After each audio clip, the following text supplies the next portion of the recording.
Kapalaran ng Libra ngayong araw ng April 8. Libra.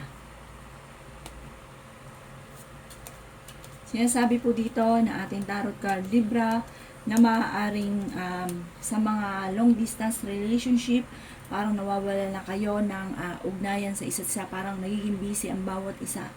Kaya sabi rin po dito na may tao na magsasabi sa inyo ng kanyang problema, pinagdadaanan or ng kanyang buhay, or may tao nagkasala sa inyo na aamin sa kanyang kasalanan.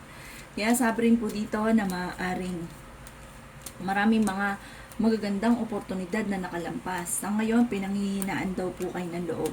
Sabi rin po dito ay meron kang hindi inaasahan na darating tungkol sa usapin ng pera, malaking halagang pera. Kaya sabi rin po dito, Libra, na makakaisip ka ng mga pamamaraan. Parang yung tagumpay ninyo sa inyo mismo magsisimula, Libra. Kayo mismo ay makakaisip ng pamamaraan. Sabi rin po dito, kung ikaw ay may karamdaman, kayo ay gagaling. Kailangan nyo daw po magpahinga dahil napapagod na daw po kayo, Libra. Malakas din ang inyo pong karisma at nag-aalala ka sa inyo pong mga anak.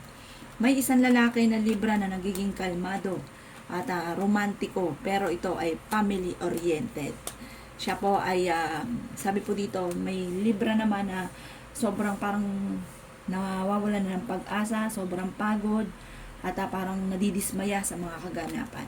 Pero ano't ano man, kayo daw po Libra ay magiging kalmado sa ngayon. Ang agos ng tubig sa inyo ay smooth lamang at hindi maalon ngayong araw na ito. Bagamat nalulungkot daw po kayo.